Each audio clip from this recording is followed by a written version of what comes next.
Hello दोस्तों, welcome back to my YouTube channel. आज मैं इस ड्रामे का पार्ट 8 एक्सप्लेन करने जा रही हूँ। हम देखते हैं ये दोनों एक दूसरे से लड़े जा रहे थे। ये एक दूसरे का बात सुनने को तैयार ही नहीं थे। इसी के बीच में लाइट चली जाती है और वो लोग रूम में लॉक हो जाते हैं और उन लोग का फोन का टावर भी नहीं लग रहा था। इसी तरफ कंपनी के सभी लोग उन दोनों का वेट कर रहे थे। वो लोग सोच रहे थे कि ये दोनों गायब कहाँ हो गए, अभी तक मीटिंग में आए क्यों नहीं। ली को बोलते इस रूम का कहीं न कहीं इमरजेंसी की तो जरूर होगा। वो ढूंढ लेते। की जो था वो बहुत ज्यादा ऊंचाई पे था। वो दोनों पूरा कोशिश करते हैं खोलने का। साथ में टर्म एंड कंडीशंस के बारे में डिस्कस भी कर रहे थे। और दूसरी तरफ हम देखते हैं बई के सिस्टर को जब ये पता चलता है कि चिंग को पहले से ही पता है चेंग और ली का मेमोरी भूलने वाली बात, उसका बढ़िया से बैंड बजाती है क्योंकि पहली बार उसको माहो की वजह से उसको इतना सारा पैसा डूबा था और उसके डैड अच्छा खासा उसका बैंड बजाने वाले थे। बहुत मेहनत के बाद वो लोग बाहर निकल के आते हैं मीटिंग में और उन दोनों का बिहेवियर बहुत ही ज्यादा चेंज हो गया था। दोनों एक दूसरे का टर्म एंड कंडीशन एडजस्ट करते और मान लेते। सब लोग तो शॉक्ड हो गए कि इतने देर में लोग के बीच में हुआ क्या जो इतना इजीली ये लोग टर्म एंड कंडीशन मान लिए। इसी चेंग वहाँ से जाता है, लिन के दोनों फ्रेंड उस पर टूट पड़ते हैं और ली बोलती है कि मैं सब बात बाद में बताऊंगी। अब एग्रीमेंट के हिसाब से ली को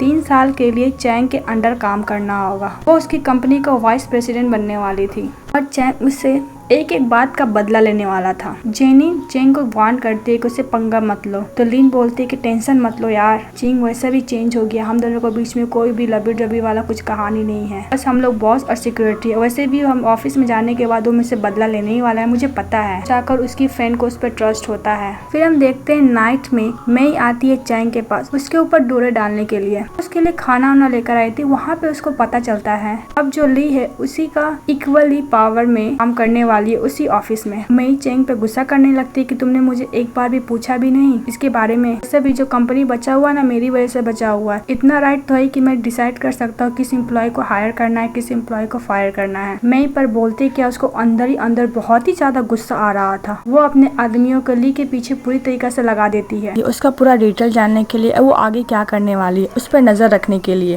अगले दिन से चैंग ने ली का बैंड बजाया हुआ था। बार बार कुछ न कुछ में गलती निकालते रहता था और उससे दोबारा काम कराते रहता था। ली भी बहुत हिम्मत वाली थी, उसका हर एक चीज सुन रही थी। इतनी जल्दी तो गिव अप नहीं कर सकती थी ना। वो छोटे छोटे काम के लिए अपने कैबिन में बुला लेता था। मुझे इस कप में कॉफी नहीं पीना है, दूसरे कप में कॉफी पीना है। तो वो गुस्सा को बोलती तुम्हारा सिक्योरिटी तो खाली बैठा हुआ, तुम उसको क्यों नहीं बोलते हो। बोलता कि नहीं वो बीमार है। ये सब सुन के बहुत ही ज्यादा इरिटेट हो रही थी। वो अपने कैबिन में बैठे ही थी तभी जिंग उससे बात करने के लिए वहाँ पे आ जाती है। ली अपना दुख दर्द अपनी जिंग फ्रेंड को सुनाती है। एक और एम्प्लॉय आती है, ली से कहती है मुझे न मई ने काम से निकाल दिया है। इस पे ली तो कुछ ज्यादा ही गुस्सा हो जाती है क्योंकि उस एग्रीमेंट में था हमारा एम्प्लॉय अपनी मर्जी से काम छोड़ सकते हैं। लिन जाती है मई से बात करने के लिए इसके बारे में और मई को तो पहले से ही प्रॉब्लम था लिन से, इसलिए दोनों के बीच में बहुत बड़ा वाला आर्गुमेंट होता है। सभी लोग लिन और मई के बारे में बातें करते हैं कि दोनों वाइस प्रेसिडेंट ने को बहुत बड़ा आर्गुमेंट हुआ है, लेकिन फाइनली उसे जॉब पर रख ही लिया जाता है। दोनों खाना खाने जाते हैं तो जिन सोचते है कि मुझे बताना चाहिए कि नहीं बताना चाहिए कि मैं उसकी पहले फियोंसी रह चुकी है। जब वो थोड़ा देर के लिए जाती है तब वहीं पे मई आ जाती है। उससे अच्छा खासा सुनाने लगती है कि मैं उसकी फियोंसी रह चुकी हूँ, मैं उससे बहुत अच्छी फ्रेंड थी।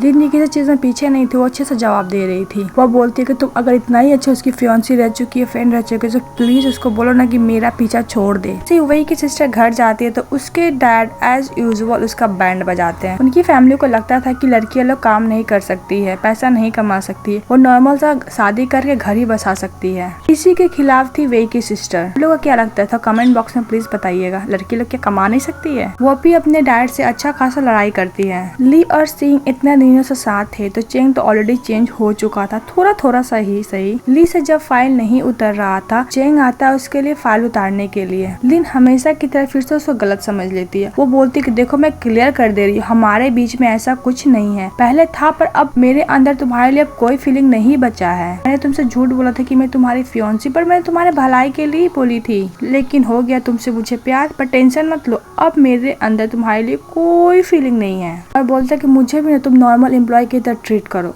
को ये सब सुन के बुरा लग रहा था पर उसके अंदर तो इमोशंस उतना तो नहीं था ना, थोड़ा थोड़ा था, तो वो अपने एक्सप्रेस नहीं कर पाता है। नेक्स्ट मॉर्निंग में मीटिंग रहता है और लिंग प्रेजेंटेशन दे रही थी तभी वहाँ पे मई भी आ जाती है सेम टॉपिक पर प्रेजेंटेशन देने के लिए। दोनों को सेम टॉपिक पर प्रेजेंटेशन देने के लिए चेंग ने परमिशन दे दिया था। ली तो पूरा भड़क जाती है और डायरेक्टली जाती है चैन के कैबिन में। लीन गुस्से में जाकर सारा सामान इधर से उधर फेंकने लगती है और लीन का भी टाई खींचकर अच्छा खासा उसका क्लास लगाती है। दोनों बच्चों की तरह लड़ने लगते हैं और एक दूसरे का गाल खींचने लगते हैं। तभी उसके बीच में चेंग का सिक्योरिटी आ जाता है, उसको डांट के वहाँ से भगा देते हैं। लड़ाई होने के बाद चेंग जाता है अपने साइकेट्रिस्ट के पास। वहाँ पे फाइनली सारा फीलिंग ओपन करता है डॉक्टर के सामने। मेरे साथ ये होता है, मेरे साथ वो होता है, सारा चीज मेरे हार्ट में कुछ चेंज हो गया।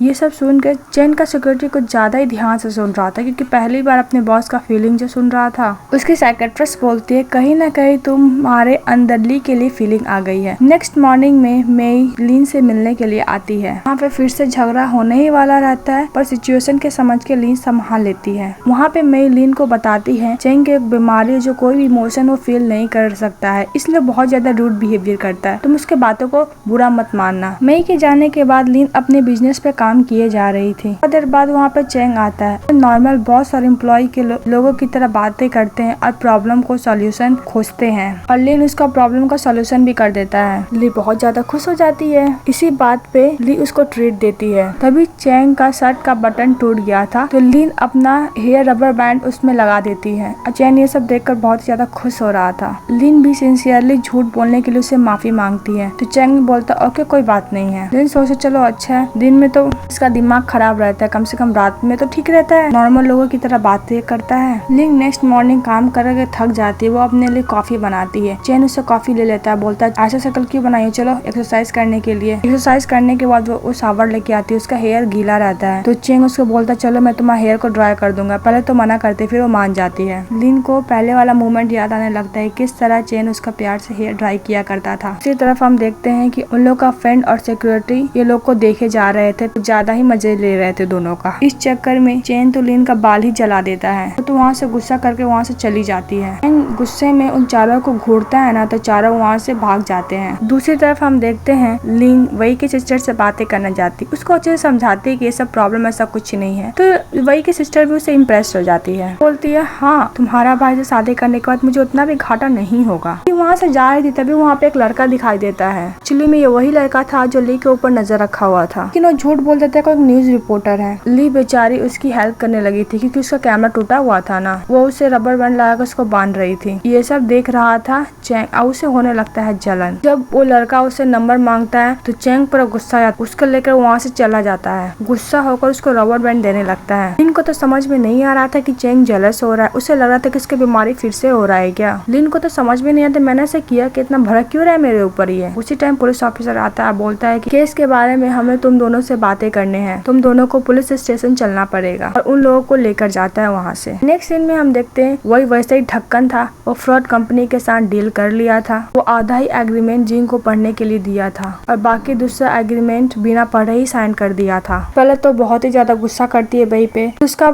हेल्प करने के लिए मान जाती है, क्योंकि उसका फ्रेंड थी ना, इसीलिए वो जाती है लॉयर बन के और उसका मैटर अच्छी तरीका से संभाल लेती है, और उसका बहुत बड़ा लॉस होने से बच जाता है। उसमें एक नमक का ढक्कन है, पता नहीं सीईओ क्यों बन गया कंपनी का। और हमारा ये वाला पार्ट यहीं कंप्लीट होता है। Thank you so much. अगर आपको हमारा वीडियो अच्छा लगा है तो प्लीज लाइक एंड सब्सक्राइब कीजिए। फिर मिलते हैं नेक्स्ट वीडियो में। Bye bye. सारंगे।